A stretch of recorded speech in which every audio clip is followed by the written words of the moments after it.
Welcome to the Inside Texas Football YouTube channel, powered by InsideTexas.com. I'm Joe Cook, got Justin Wells. We got Skull Brother RT Young with us here on Wednesday night.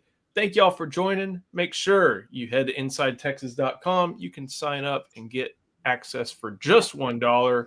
We got recruiting visits, spring football's coming up, draft analysis, all different sorts of stuff. So make sure you head to Inside Texas. And of course, if you're already here, throw us a like, subscribe to the channel. We bring it every single day, even in the off season. We are not slowing down. And we are hitting a little bit of an off-season topic. And if you hear baby noises, it's because there's a baby right there. But we are hitting an off-season topic with Duane Akina returning to the 40 acres. We decided we're going to try to put the best secondary together out of Duane Akina products, Duane Akina pupils. And that runs from about, I think it was the 2001 season to the 2013 season. He was there for most of the great years under Mac Brown all the way to the very end. And I got a list of the draft picks that Akina can claim. And I got some feedback on this one. So we'll go from 2001 to 2013. Here are Duane Akina pupils who went into the NFL.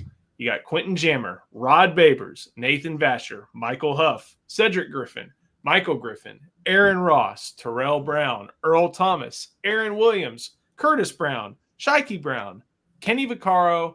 And although these guys got drafted after Akina left for Stanford, still kind of count Michael Thompson and Quandre Diggs. You definitely count Quandre Diggs. Definitely count Quandre. Quandre would count himself if you were watching this. And in this one, we know he's excited. So, guys, that's a who's who of DBU. And that doesn't even count some of the guys who may not have gotten drafted, who played really well, played some great football. Blake Gideon being one of them, Justin. And just kind of goes to show why Texas became known as DBU in the 2000s. Duane Akina, he endeared himself for life within the Texas Longhorn stratosphere. And he did that not only with just coaching up some of the best defensive backs and secondary members of the secondary that the school has ever seen. And understand, before Duane Akina got to Austin, this school, this program was producing high level. Like, the secondary is a spot where if you were going for a who's who in Austin, this would be a 2-hour show, because even before Akina got there. So there was a standard there before Akina got there. There was already a standard there. Akina gets there and says, we're just going to triple down on this thing. We're just going to make it better. He brings the Thorpe Award winner. He produces the all-time interceptions leader. He produces another Thorpe Award winner who happened to be a backup for 3 years. The guy he had a fire about him, still does, even at his age now. Talking to sources close to the program, this dude has still got it.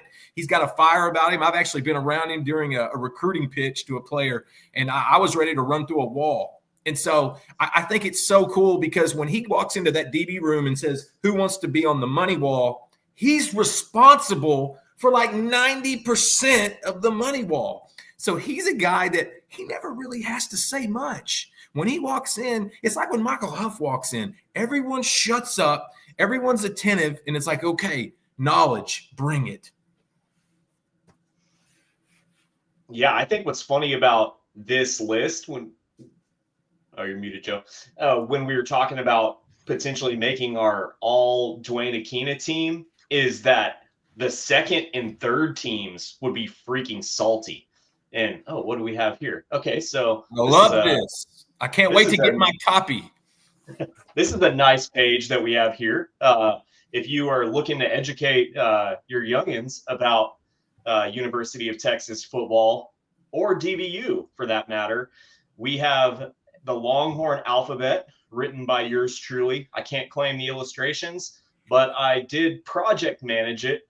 And I was excited about this page because for the most online Texas fans, you kind of have an inside joke here with Jerry Gray teaching class to DBU. And as we know, Jerry Gray briefly took over the reins as was it the corners or safeties coach, Justin? Jerry Gray? Well, remember he took the job for like a month and then he left, and then Akina came back. Oh, yeah. Okay. That must have been a little NFL interlude too. Well, yeah. That didn't last. That might have been 2 weeks. I had totally forgotten it was a that. very brief time, but then that led to literally every time every time a DB vacancy came up for the next 8 or 9 years, really, until Sark, everybody was like, what about Jerry Gray? So he was thriving in the NFL as a coach. Yeah.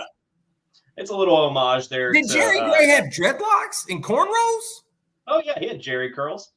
Oh, Jerry curls and dreadlocks are 2 different things. those are Jerry curls. He's up there teaching class. Okay. Oh, okay. But yeah, what I was saying at first is I think what's so impressive about Akina's DB room is the second and third team of his time at Texas are freaking salty. I mean, the guys in the chat brought up, we're talking about drafted players. Victor and CB brought up Adrian Phillips. That's a guy who played in the NFL for 10 years, and he was an all-pro. So he ended up being an all-pro. I mean, it was special teams nonetheless, but still, that's someone who's made quite the name for themselves. So I'll get the link to the Longhorn Alphabet in the chat in just a second. But it's really easy. It's longhornalphabet.com. longhornalphabet.com. If you order now, you will get your copy if you order from the website, you'll get your copy mid next week. Oh yeah, I love it. So there we go. And you see, some of the best. You see Michael Huff, Quandre Diggs, Jahdae Barron, Aaron Williams, Cedric Griffin. It is just I had to give a nod to my guy Aaron Williams, McNeil High School. So not pictured is Vance Bedford holding a bat. But he's not pictured. Oh man, Vance Bedford. He was an All-American. Him and Johnny Johnson, I think, patrolled the same secondary for a little while. Played in the league for a while. He was a stalwart with the Los Angeles Rams. Cedric was number 8. Michael's 2 pretty good kids. So we're Nasty Nate's got his own page. V is for Vasher. So it's because he's from East Texas too. Let's don't forget. One more trip down memory lane. I remember it was the first hurricane that hit New Orleans. It was like not Lita, that's the wrestler, but like it was an L hurricane, and it was right before Texas played Tulane. So I remember flying in to New Orleans for that 2002 Texas Tulane game. And Nathan Vasher, I think, brought back either Nathan Vasher or Selvin Young. Selvin Young returned to punt. I'm mixing up my number 3s. So Rod Babers was in that game, though. So there was some DBU representation. And sorry, Justin. We left out Aaron Ross. Don't worry. That's just we got a lot to talk about. There's only so many people you can put on a page of a children's book, as RT Young uniquely knows. Yeah.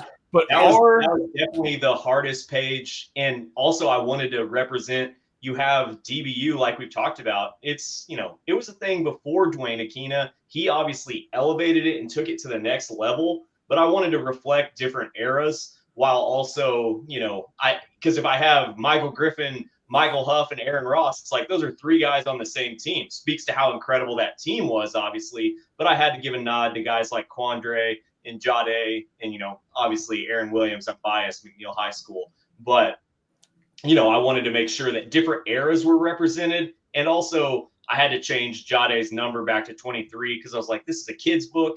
Kids are going to get confused if they're like, why is everybody wearing the same number? So it's a tough job writing a children's book. We're going to get into each of us created our best secondaries made up of Akina products. But before we do that, we got to hit a sponsorship, an ad break, and we'll do David McClellan. I'm just going to say, guys, you probably need a fiduciary financial advisor. And I've got the guy for you. His name is David McClellan with Forum Financial. He works broadly and deeply with his clients as a financial life coach. And he should know something about coaching because he won several national championships as a swimmer for the University of Texas. He specializes in financial planning and has contributed numerous articles to Kiplinger on the topic of retirement tax bombs.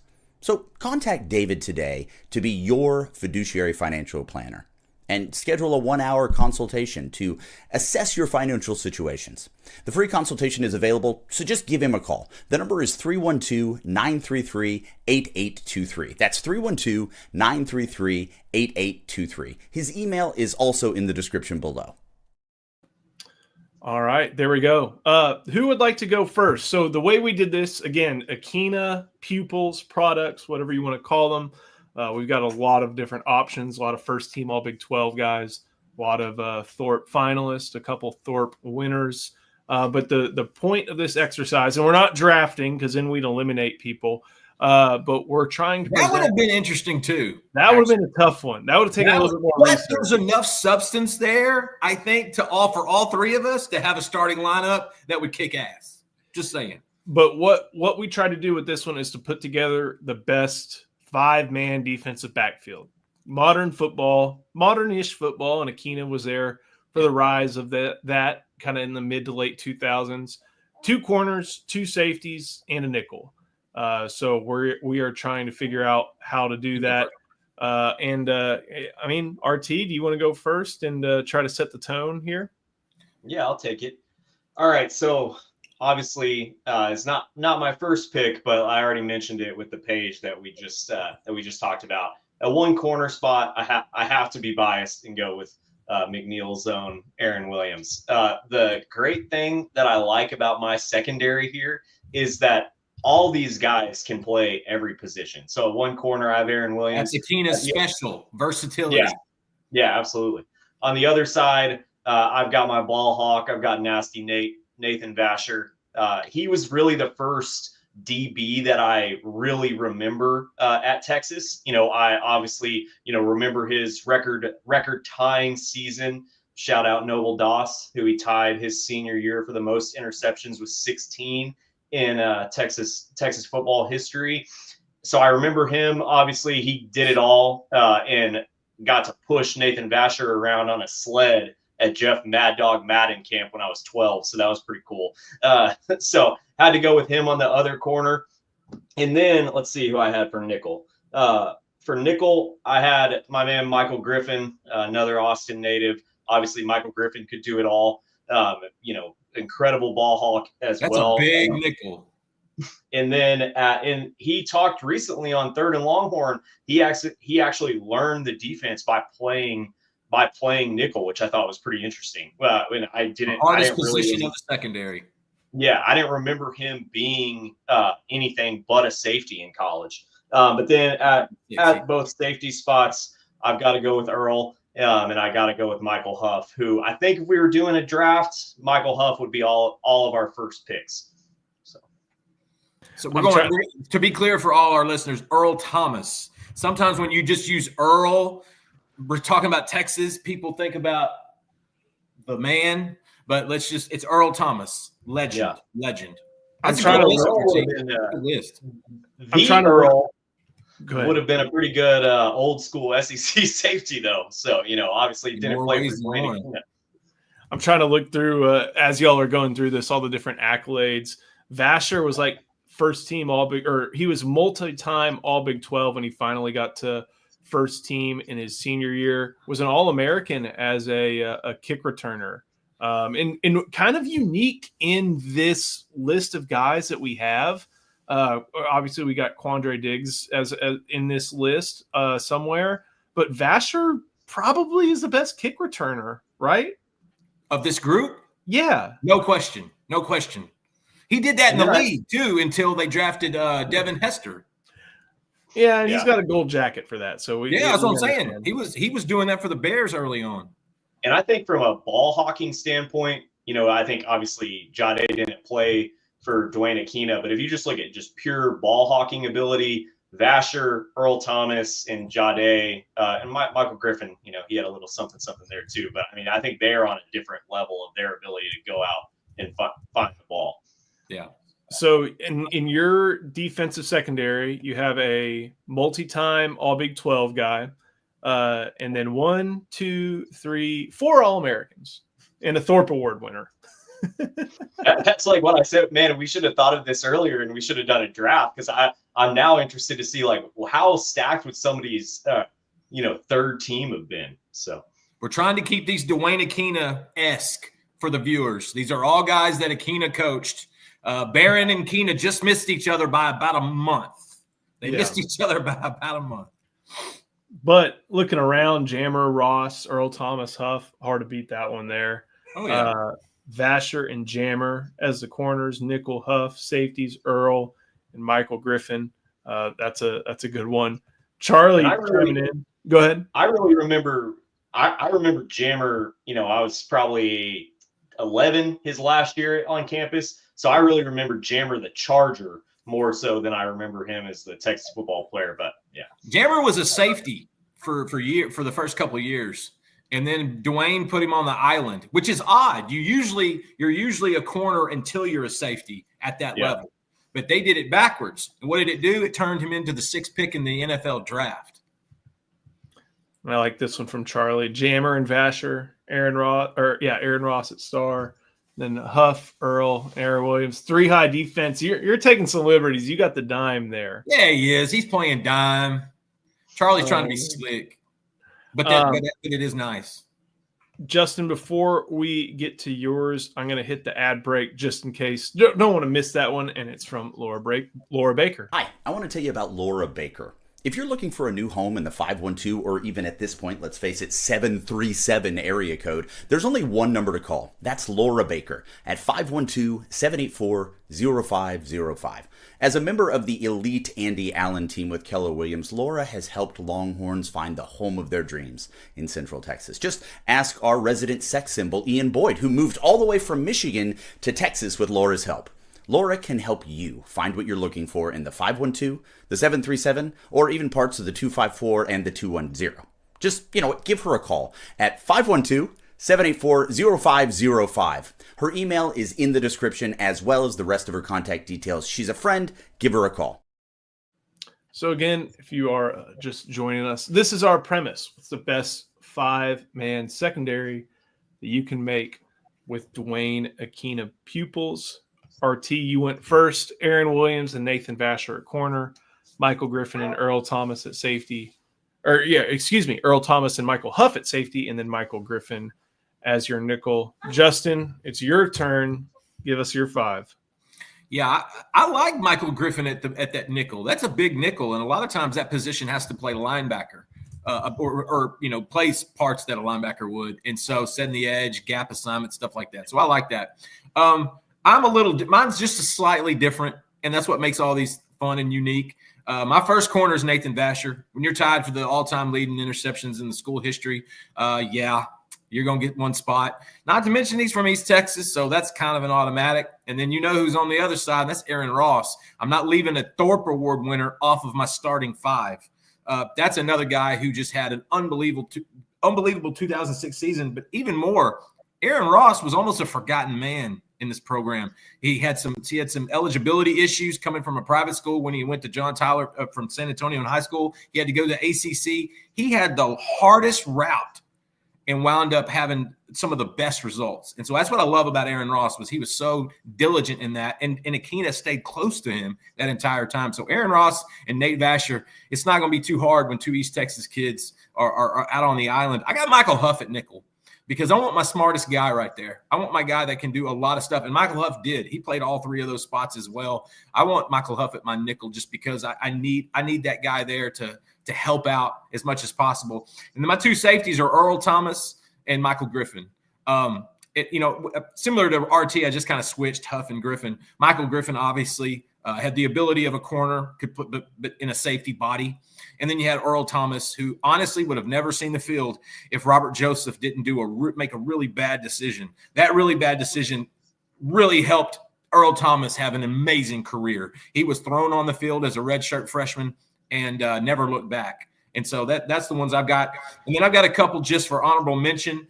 Dorian McCullough, probably the freakiest athlete that was ever coached up by Akina. McCullough was unbelievable, freaky speed athlete. Terrell Brown, no one's given that guy enough love. Terrell Brown was a G, okay? Terrell Brown was a dude you just did not mess with. And he was he played in the league for 12 years. Talk about my dad joked that they almost named me Terrell after him. Man, you know what? That's why I love Mr. and Mrs. Cook so much, because they've got it figured out. And then, of course, Quentin Jammer and Carrington Bynum. I want to make sure Carrington Bynum was mentioned because I think he goes a little more underrated compared to the other ones. Had a great career, big plays in the biggest games, especially that 2001 Texas A&M finale. So those are mine. That's so I think you hit, Justin. I think you hit Lufkin with Carrington Bynum. You hit Tyler with Aaron Ross. You hit Orange with Earl. You hit Texarkana with Nathan Basher. Did you leave any? What do we have any Longview representation? Why are you Orange? Lee Jackson. Don't give him Orange. Lee Jackson. Lee Jackson was a safety for a couple of years in that regime as well, till he moved to linebacker his last year. He's now assistant football coach at Tyler Legacy High School. He's right down the road. Lee J is a buddy of mine. We were actually in a wedding together. So if you need me to go town to town, buddy, I can find somebody. Well, Orange is too far. It does not fit within. Oh yeah, Orange is Golden Triangle. Yeah, that's fine. But no, I like where he was going with it. It allowed me to start thinking of a couple other guys, and that's right off the bat. I'm going to go with Lee J. All right, so y'all interesting to do a West Texas versus. I mean, East Texas probably has the nod, but I know you got Kenny Vaccaro from Brownwood, Jerry Gray from Lubbock. If you looked at the all-time DBU West Texas versus East Texas, they have Overshown. If you claim him as a DB, I mean, there's so many East Texas guys, but that'd be an interesting little project. I'll tell you the interesting project. I've been thinking about this. Who would be Akina's best pupil from out of state? Think about that. These are all in-state kids. There's one from out of state. That's the one people got to figure out. I looked this up, and I remember he's from Natchez, Mississippi, but he went to high school, I think, in San Antonio. Who? I can't remember off the top of my head. That's my problem. So, oh man, Derek Williams. If we're wish casting for the future. Well, the other thing is, so I think one thing before I get to mine that we can kind of mention is, do you really add anybody? Like, who are the non-Akina candidates that you might throw into this fivesome? Barron, and then maybe Deshaun Elliott? Like, it's hard to think of who else would break into I would put Brandon Jones in there before I would Deshaun Elliott. He's had the better NFL career. No disrespect. I think it was a better. Deshaun had the better individual season. Brandon Jones had the better career. No disrespect to Aaron Williams, like I said, but McNeil Mavericks. But I would bump him for Jade if we're opening it up for all time.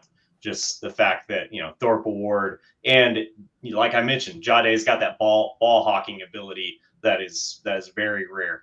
Bryant Westbrook is another one that you guys could probably throw in if we were going to swap out any guys. A little bit before Akina's time, but was one of the first big corners. I mean, what? Oh, yeah. Oh, man. Westbrook, he's actually right. He was one of the first, big corners. I remember, did he go number 5 to the Lions or number 6 to the Lions overall? I thought that was a little bit of a reach, but that dude was amazing. Staying in East Texas, Stanley Richard. The Sheriff, Hawkins, Texas, baby, about 15 minutes down the road. That was another one with just unbelievable skills. Y'all gonna get me started. Dakari Pearson, that was Dayton. Wasn't that Dayton? I think that was Dayton.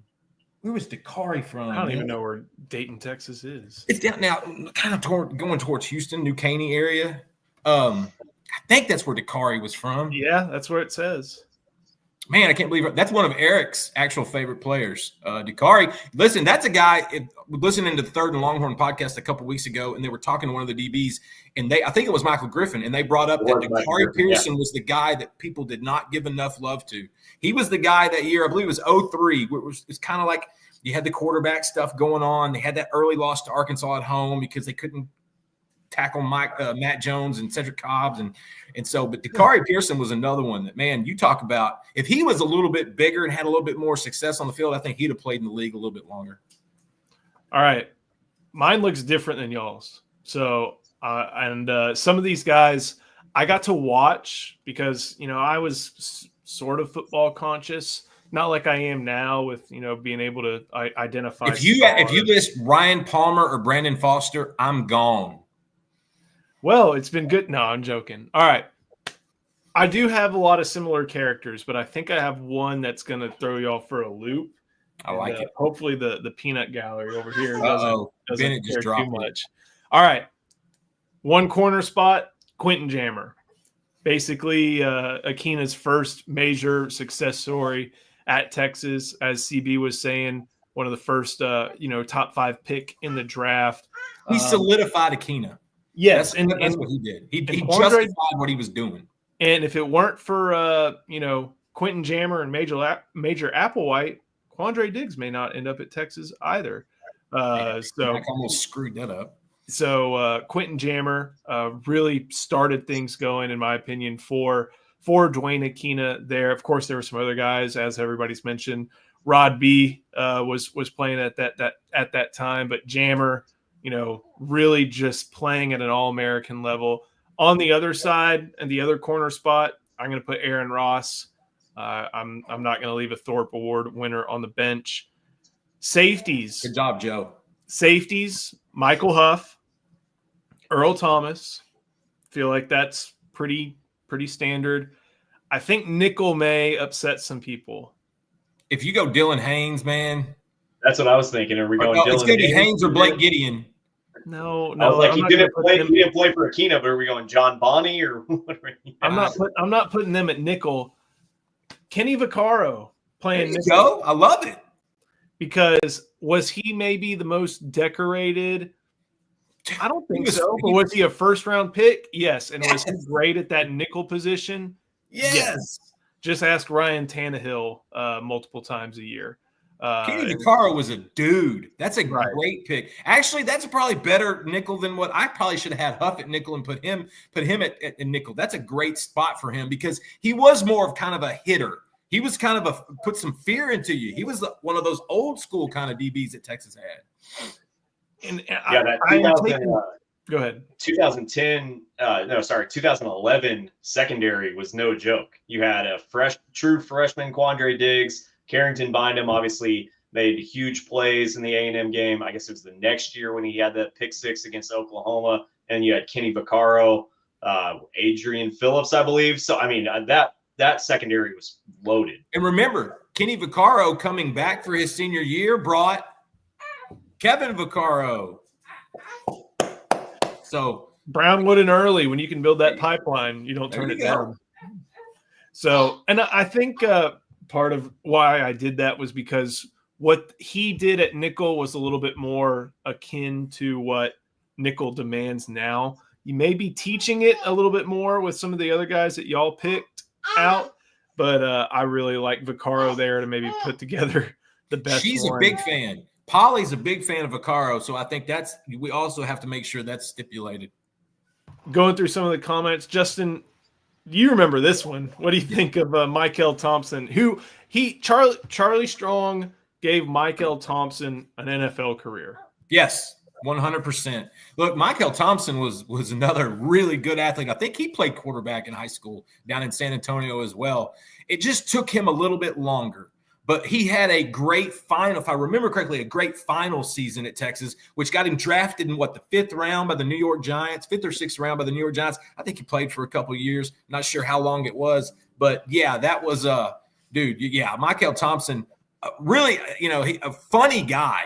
I really liked Michael. We actually got to cover him. I had started Inside Texas, so I actually got to cover him for a little bit. And that was a good get out of high school. He was a guy that he was a quarterback in high school, and Akina visioned him doing different things. Same thing with Michael Huff. Michael Huff was a track star playing wide receiver, and Akina saw a future corner. I don't know if he saw the best corner to ever come out of the University of Texas, but it was pretty close. That's the thing about Akina. It's not that he coached these guys up and developed them. He found these guys in some of the funniest places, doing some of the most unique things because he had a vision. Hey, if you can play corner, then you can play nickel. And if you can play nickel, then you can play safety. And if you can play all three, then I can rotate in 4 or 5 guys and we can have a real good time.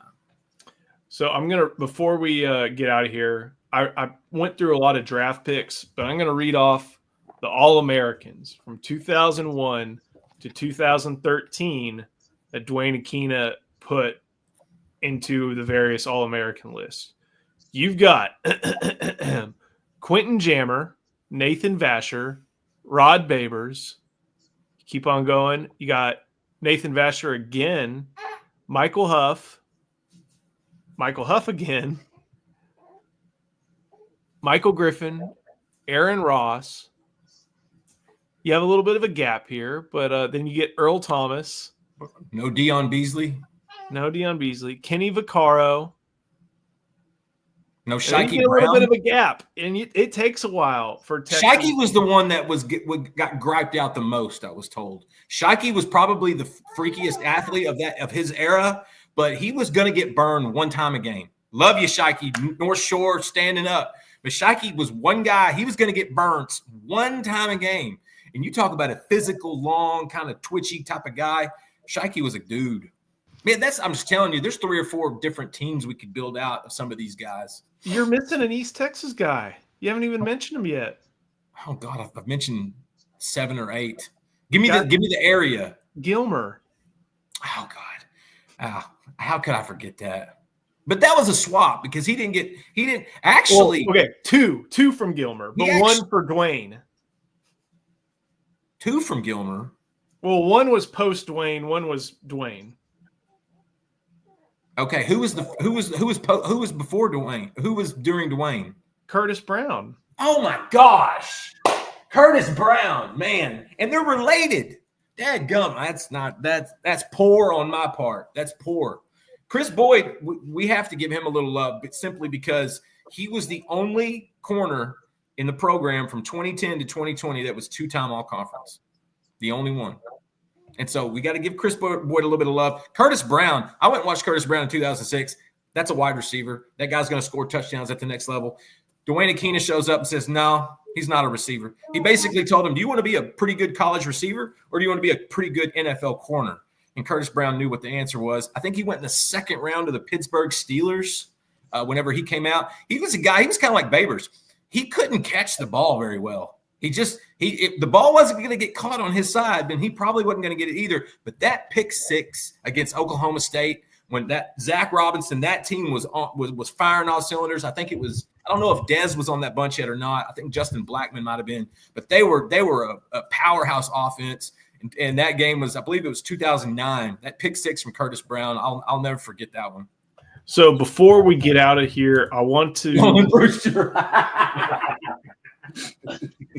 One fact about Nolan Brewster. I remember in the 2008 NCAA, they mixed up Nolan Brewster and Aaron Williams' race. So, that was a pretty funny imagery that you had a white Aaron Williams and black Nolan Brewster there. Zach Hawley's got one for us. And let me tell you, I'm just going to be straight up honest with you. This kid made obviously a horrendously bad decision, and that's the reason why he never played more at Texas or went on to a career. That kid should have never played wide receiver. He should have stayed at corner. That kid was a corner. That kid was an elite corner. Kendall Sanders was an elite corner. There was no reason to put him at wide receiver. Charlie was going to screw that up anyway. Of course, he makes the worst decision of his life and his career. Actually, I think he wound up. I think he played somewhere. He did, and so did the guy. The legal situation went somewhere, not with him going to jail. I don't remember all those specific details. Well, Montreal Meander did too. I think he went to Arkansas State and wound up playing for a little bit. I think he even had a cup of coffee in the league. But Sanders should have stayed at corner. Oh my gosh, Kendall Sanders was a dude. Williams David, you show up to this conversation, and this is what you bring to the table. Oh, we love you, but oh man, I don't love him. I'm not saying that mess. All smiles, and then we get to this. No, man. I hope your big red is flat. Hey, here's Earl my didn't take a great angle either. Here's my thing. Earl gave up on it. Who wasn't ineffective and outmanned against Michael Crabtree, though? No kidding, dude. Like, that is one of the best college football players. David Williams going to come out with, listen, guys, we're not talking about Dylan Haynes enough. We're not talking about Dylan Haynes enough. And all I'll say is Seth Russell. Oh, man. So right now, as far as guys in the College Football Hall of Fame, the only one is Mike. The only one is Michael Huff. That's the only guy from all these from Akina who's in the College Football Hall of Fame. Jerry Gray is in there. Trying to look through really quickly. What? Here's a good question. Who of the current ones could we potentially see go down that road? And I think Jahdae Barron's the one. I think that guy, I mean, not just because of the great combine, I think that guy, top to bottom, everything they went through from the rise of Texas football back to prominence, I think Jahdae Barron is a guy that the Hall of Fame will look at down the road. And I do think they factor in the NFL stuff a little bit, but I do like Barron from an impactful standpoint. Guys, that's probably your next College Football Hall of Famer from Texas. No, Joe says no.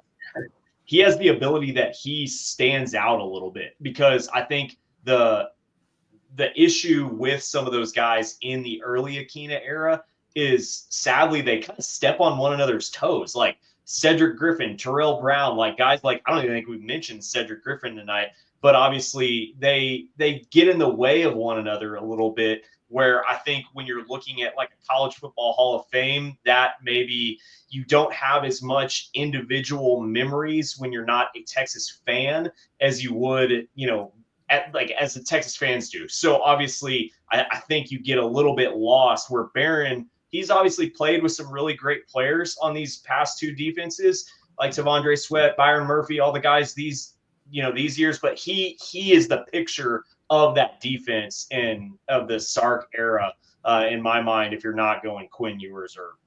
I want to hear Joe. I want to hear his side on this. I think the next Longhorn to be in the College Football Hall of Fame, deep corner from as far as DBU goes, is Aaron Ross. Probably first team All-American, which I think is actually a requirement. Thorpe Award winner, national champion, married up, player of the year. Like, those kids. You can imagine how good those kids are going to be. I think for the College Football Hall of Fame, there is like an All-American requirement.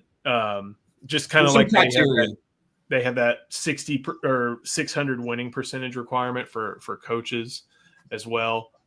So David Williams does make a point.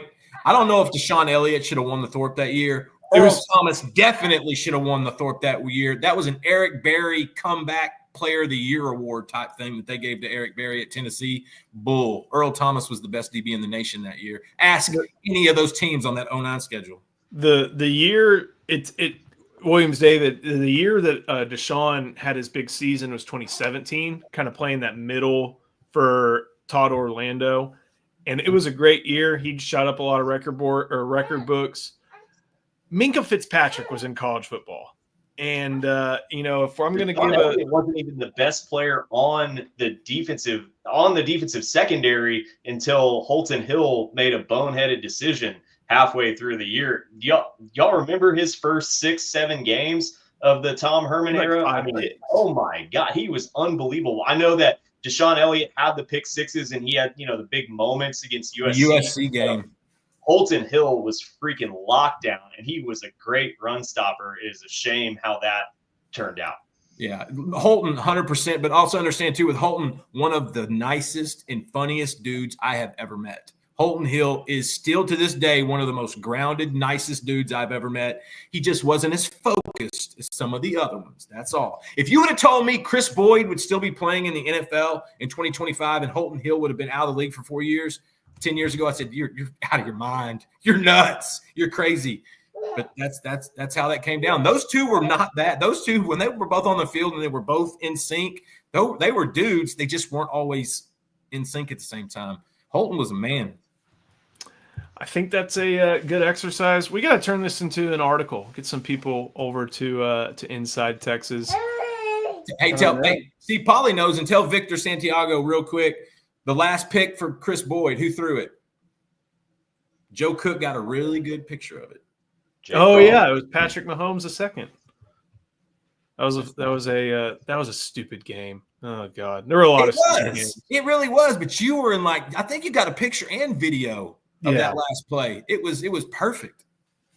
Yeah, 2016 in Lubbock, quite a time. So this was a fun one. Thank you all for joining. Again, if you're tuning in late, throw it in the comments. We'll probably go over this tomorrow, Justin, when we get to talk about this. We'll throw this to Ian. We'll give him a little bit of preparation.